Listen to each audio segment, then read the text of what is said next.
Hello everyone, welcome back to Vani Reddy stories and blogs. అందరూ ఎలా ఉన్నారు? నేనైతే చాలా బాగున్నానండి. చాలా రోజుల తర్వాత మళ్ళీ మీ ముందుకు కదా. నార్మల్గా అయితే నాకు మోస్ట్ రిక్వెస్టెడ్గా అడుగుతున్నది వచ్చేసి సేవింగ్స్ గురించి చెప్పండి, గోల్డ్ స్కీమ్ గురించి చెప్పండి అని అడుగుతున్నారండి. అందుకోసమే ఈ వీడియో చేయగలుగుతున్నాను. నాకు తెలిసిన ఇన్ఫర్మేషన్, నాకు తెలిసిన నాలెడ్జ్ ప్రకారం నేనైతే ఈ వీడియో చేస్తున్నాను. ఒక ఒక్కొక్క ఫ్యామిలీకి డిఫరెంట్గా సేవింగ్స్ అనేది ఉంటుంది. డిఫరెంట్గా శాలరీస్ ఉంటాయి. మనము డిఫరెంట్గా ఎలాగైనా అంటే ఎత్తిపెట్టే విషయంలో కూడా, ఖర్చుల విషయంలో కూడా డిఫరెంట్గా ఉంటాయి. ఇప్పుడు నేను చేసే సేవింగ్సే, నేను చేసే మాకు వచ్చే శాలరీని అలా మీకు కూడా ఉంటుంది అంటే ఏం లేదు. ఎగ్జాంపుల్, మనం ఒక 1,00,000 రూపీ తీసుకున్నాం అనుకోండి. మనకు మంత్లీ ఎంత రూమ్ రెంట్, ఫస్ట్ మనం చూసుకోవాల్సింది వచ్చేసి రూమ్ రెంట్ ఎంత, పిల్లల ఖర్చులు ఎంత, మన ఖర్చులు ఎంత, మన ఇంటి ఖర్చులు ఎంత, ఇంటికి కావాల్సిన అన్ని రిలేటెడ్ ఆలోచిస్తే ఇవన్నీ ఎంత పోతాయి. లక్షలో నుంచి మీరు ఎంత పెట్టగలరు? వీలైతే 60 ఖర్చు పెట్టి 40 సేవ్ చేయడానికి ట్రై చేయండి. ఫస్ట్ నా సజెషన్ అండి.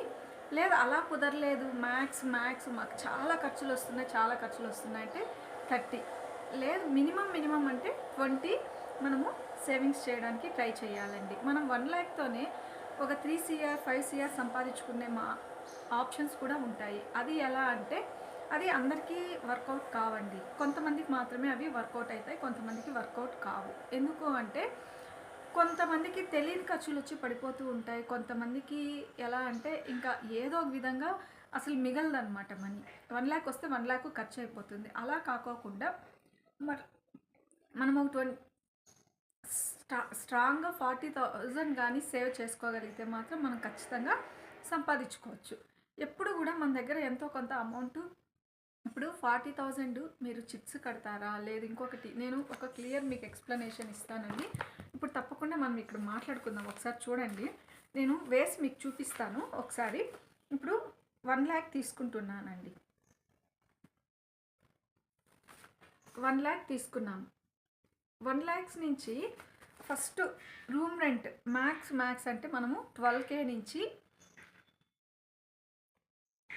To 20K.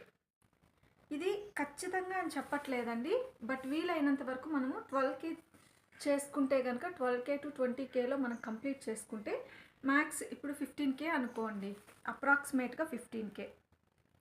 ఇది వచ్చేసి మన రూమ్ రెంట్.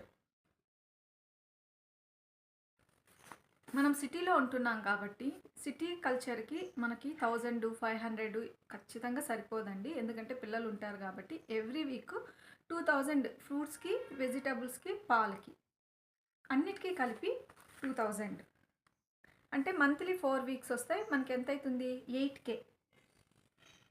8K అనేది ఏంటిది? 8Kలో మనము ఏ విధంగా యూస్ చేసుకోవాలి? 2K ఫ్రూట్స్కి, పిల్లలకి ఫ్రూట్స్. మనం ఎప్పుడైనా బయట వెళ్ళినా వాళ్ళకి ఏదైనా జంక్ ఫుడ్ తీసిచ్చినా 100-200 మ్యాక్స్. మైండ్లో పెట్టుకోండి. ఒక పాప ఉంది అనుకోండి, మనం బయట వెళ్ళాము, 100 రూపీస్తో ఒక జంక్ ఫుడ్, ఏ బేల్పూరినో, ఏ పానీపూరినో, ఏ మసాలా పూరినో తీసేయచ్చు. ఎందుకంటే మనకున్న అమౌంట్లోనే మనం చూసుకొని తీసేయాలి. 2,000తో మ్యాక్సిమం మనము సర్దేయచ్చండి. ఇది వీక్కి అంతటికి కలిపి 2,000 ఖర్చు పెట్టుకోవచ్చు. అంటే అదే ఇంకా రిచ్గా పోవాలి అనుకుంటే మాత్రం మరీ ఎక్కువే అవుతుందండి. 15K రెంట్ అంటే అపార్ట్మెంట్స్లో ఉంటే, మన బెంగళూరులో సపోజ్ మేము బెంగళూరులో ఉంటాం కాబట్టి బెంగళూరులో 50K కూడా ఉన్నాయి. విల్లాస్లో అయితే 70,000 కూడా రెంట్ ఉందన్నమాట. కానీ డిపెండ్స్ అనమాట. ఇంకా మనం ఖర్చు పెట్టుకోవాలి అనుకునే దాన్ని బట్టి మనం చూసుకోవాలి, మన శాలరీని బట్టి మనం చూసుకోవాలి. సో ఇలా 5K room rent, 15K room rent, 8K మన వీక్లీ ఎక్స్పెన్సెస్. అది 1 మంత్కి సరిపోతుంది. వీక్లీ 2K పెట్టుకుంటే ఇప్పుడు మీరు ఎంత రిచ్గా తిన్నా కూడా, అంటే ఇంట్లోనే ఏది చేసుకున్నా 2,000తో సర్దేయచ్చు. ఎలాగంటే ఒక ట్రేస్ ఎగ్స్ ఒక ట్రే తెచ్చుకున్నా, నార్మల్ వెజిటబుల్స్ 1 వీక్ అయ్యేంత, పాలు పెరుగు డైలీ ఒక 50 రూపీస్ పెట్టుకోండి. తర్వాత వచ్చి ఫ్రూట్స్ కూడా మనము చాలామంది ఎలా అంటే ఎక్స్పోర్ట్ చేసే ఫ్రూట్స్, ఇప్పుడు ఇంపోర్ట్ చేసుకునే ఫ్రూట్స్ ఉంటాయి కదా, వాటికి ఎక్కువ ఇంపార్టెన్స్ ఇస్తేనే మనకు ఖర్చు అవుతుందండి. మన దగ్గరలో మన లోకల్ యాక్చువల్గా మనం తినాల్సిన ఫ్రూట్స్ వచ్చి జామ, మంచిగా ఆరెంజ్, ఇవి రెండు తింటే మనకు కావాల్సినంత డైజెషన్ కానీ, మంచి ఫైబర్ కానీ, ఫ్రీగా అలా అవుతుంది కాబట్టి నాకు ఆ నాలెడ్జ్ ఉంది కాబట్టి నేను ఇక్కడ చెప్పుతున్నానండి. అలా తక్కువలో తీసుకుంటే ఫ్రూట్స్ కూడా మనము మినిమం 8K కంప్లీట్ అయిపోయింది. ఇంకా ఆఫీస్‌కెళ్తారనుకోండి జెంట్స్, వాళ్ళకి ఎట్లా లేదన్నా తక్కువన్నా అంటే ఎక్కువ ఖర్చు పెట్టేస్తే పెట్టేయచ్చండి. కానీ అలా గాకోకుండా పెట్రోలు అవి ఇవి వాళ్ళకి నిజంగా అయితే 20K దాకా ఖర్చొస్తుంది. బట్ కంట్రోల్ చేసుకొని ఖర్చు పెట్టుకునేవాళ్ళు సపోజ్ ఒక 5K అనుకోండి. ఖచ్చితంగా ఏ క్యాబ్‌కనో, లేదా బస్‌కో, లేదా ఏ ఆటో బుక్ చేసుకుంటే, లేదా ఒకసారి బయట పోయి తింటే, వాళ్ళకి మెయిన్ ఇక్కడ యాక్చువల్‌గా 10K కావాలి మనకి. 10K gents, 15K rent, 8K వచ్చేసి మొత్తం వెజిటబుల్స్ అంతా, 10K వచ్చేసి మనకి petrol expenses, next water expenses, current bill, phone bills, అతని ఖర్చు. ఇప్పుడు ఎంత వచ్చేసింది? 25, 33Kకి వెళ్ళిపోయింది. పిల్లలు ఉన్నారనుకోండి, వాళ్ళ థింగ్స్ అన్నిటికీ కలిపి ఇద్దరు పిల్లలు ఉంటే 20K పక్కన పెట్టుకోండి. ఒక్కరు ఉన్నారనుకోండి 15K. ఏ విధంగా సేవింగ్ చేయాలన్నా కూడా ఇంకొక 10K ఇక్కడ పోతుంది మనకి. 10K కాదండి, ఆల్మోస్ట్ మనకి 15K. అసలు 10K ఎటు పక్కకి సరిపోదు పిల్లలకి సిటీలో. నేనేమంటాను అంటే మీరు పిల్లల ఫీజు కట్టాలి. అది ముందు ఇయర్‌కే. చూడండి ఇప్పుడున్న దీంట్లో చాలా ఘోరమైన అన్యాయాలు అయితే జరుగుతున్నాయి. మనము పిల్లల కోసమో, ఒక ఎడ్యుకేషన్ కోసమనో, లేదు ఇంకొక ఏదో అవసరానికి అప్పుడు అంటే గోల్డ్ కొనుక్కోవాలనో మనం ఏదో చేస్తాం కదా.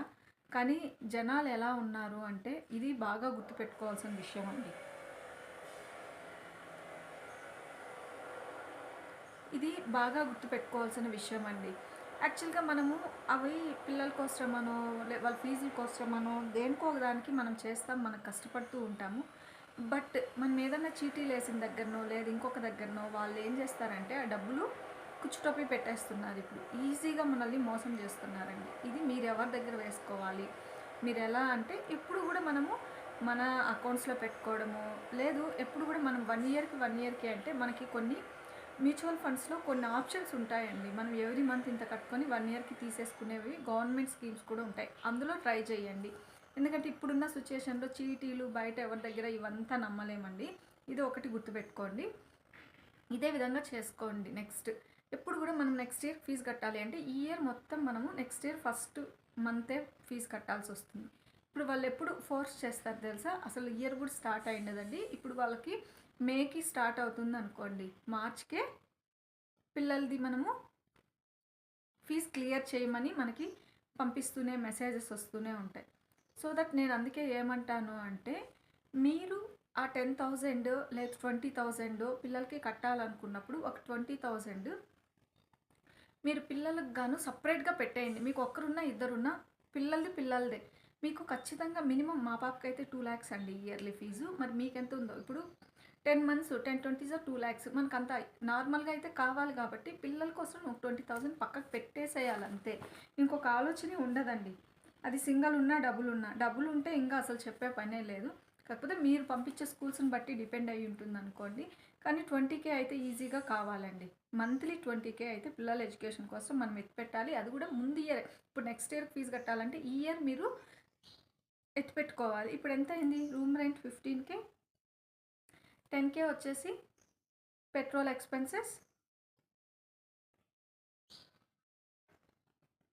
20K school. నెక్స్ట్ ఇప్పుడు ఇక్కడ వెజిటబుల్స్ మంత్కి వచ్చేసి 8K.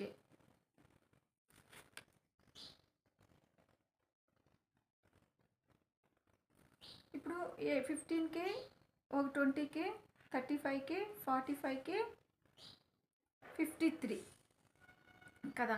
అది మీరు ఇప్పుడు లోన్కి వెళ్తే డిఫరెంట్గా ఉంటుంది. బట్ లోన్ కాకోకుండా మిగతాది మనము ఏ విధంగా చేసుకోవచ్చు అనేది కదా. సో ఇప్పుడు క్లియర్గా ఇప్పుడు అన్నీ వాటర్ బిల్లు, పెట్రోల్ బిల్లు అన్నీ దాంట్లో వచ్చేసాయి కాబట్టి ఈజీగా యాక్చువల్గా మనం అనుకున్నంత ఉండదండి సిచ్యుయేషన్. ఇప్పుడు బెంగళూరు కానీ, హైదరాబాద్ కానీ ఏ సిటీ అన్నా తీసుకోండి, 500 తీసుకెళ్ళి మనం బయట తీసుకెళ్తే ఏమీ రావు కదా. సో ఇంకొక 2K మీరు ఎక్స్ట్రాగా ఏదన్నా తెలియని ఖర్చులు వచ్చి పడినప్పుడు, ఒకసారి పిల్లలకి హాస్పిటల్కి పోతే, ఇలా 2K ఎక్స్ట్రాగా హాస్పిటల్ ఛార్జెస్ మినిమం అండి. హాస్పిటల్కి వెళ్తే ఇక్కడ 10,000 అయితే అవుతుందండి. ఒకసారి ఏదన్నా ప్రాబ్లం వచ్చి స్టార్టింగ్లో మనం వెళ్ళామనుకో 5K నుంచి 10K వరకు అవుతుంది.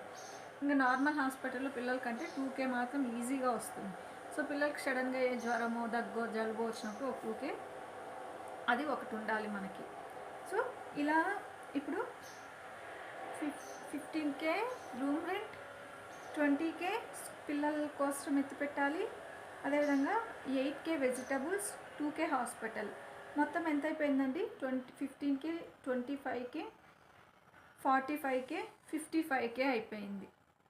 ఇంకా చికెన్లు వీకెండ్స్ వస్తే అవి ఇవి అవన్నీ ఉంటాయి కదా, అవంతా కూడా ఒక 5K తీసేయండి. ఇప్పుడు టోటల్గా 60K వచ్చేసింది మనకి ఇక్కడ. ఇవంతా కూడా టోటల్గా 60K వచ్చిందండి. 60K వస్తే ఇప్పుడు మీరు డిసైడ్ అవ్వండి 10K ఇప్పుడు ఎలా మీరు, నేనేమంటున్నానంటే 3CR 4CR మీరు ఎలా సంపాదించుకోవచ్చు అంటే, నార్మల్గా మీరు ఎవ్రీ మంత్ 10,000 మ్యూచువల్ ఫండ్స్లో ఎస్ఐపి చేస్తారా? అలాంటి స్కీమ్స్ చాలా ఉన్నాయండి. ఎస్ఐపి చేస్తారా? లేకపోతే ఒక్కసారిగా మనం ఏదన్నా చీటీలు కట్టో లేదా ఎక్కడో ఒక చోట సేవింగ్స్ చేసుకోనో 5 lakhs ఎందులో అయినా మ్యూచువల్ ఫండ్స్ ఒక 2-3 వాటిల్లో లాంగ్ టర్మ్లో పెట్టి వదిలేయండి. ఒక 4 lakhs 5 lakhs ఎవ్రీ మంత్. ఇప్పుడు గోల్డ్కి మీకు ఒక అమ్మాయి ఉంది అనుకోండి, గోల్డ్కి ఎవ్రీ మంత్ ఒక 10,000 ఏదో ఒక రూపంలో ఎత్తిపెట్టండి. నేను ఇప్పుడు చీటీలు కానీ లేదు గోల్డ్ స్కీమ్స్ కానీ ఇవన్నీ ఉన్నాయండి. వాటిల్లో మీకు ఏది బెస్ట్ ఆప్షన్? మేమైతే డిఫరెంట్గా చేసుకుంటాము అనమాట. మేము ఏదైనా డబ్బులు ఉంటే ఒక్కసారిగా కొనేస్తాము, లేదంటే డిఫరెంట్గా ఉంటుందండి మాది. ఎలా అట్లా అంటే డిఫరెంట్గా కూడా మేము చేస్తూ ఉంటాము. ఒక్కొక్కసారి ఒక 50,000 కూడా మేము మంత్లీ కడతాము.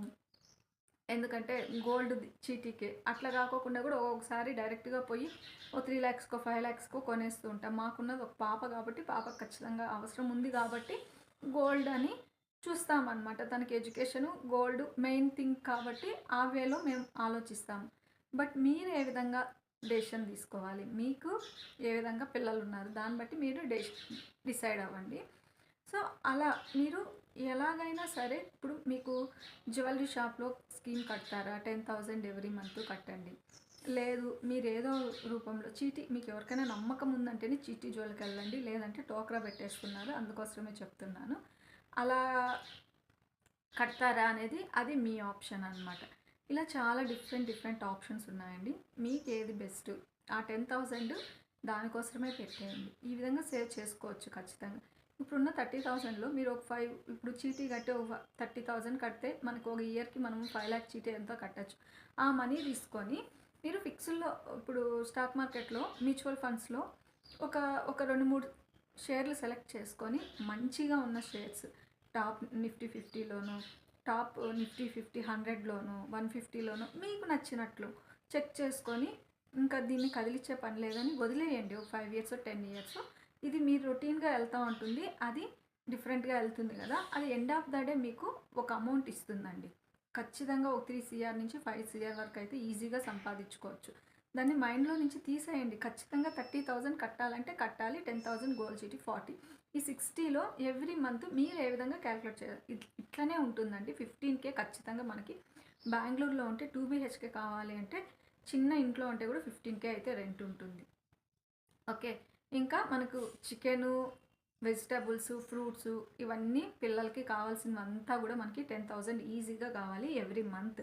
అది కూడా చూసి ఖర్చు పెట్టుకుంటే, మన బడ్జెట్ని బట్టి ఖర్చు పెట్టుకుంటే కూడా మనము ఎవ్రీ వీక్ 2-5 అనుకునేసేయండి. ఇంకా చికెన్కి వెజిటబుల్స్ అన్నీ ఇది ఒక 10 25K అండి.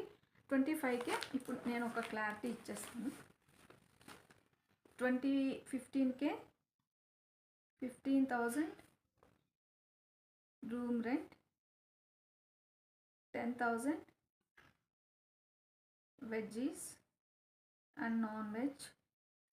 So 10K 10,000 gents expenses, 20,000 children's expenses. Next 2000 hospital expenses. ఇప్పుడు ఎంత అయింది? 15, 25, 35, 45, 55. ఇది ఇంకొక 3000 మీ ఫోన్ బిల్స్,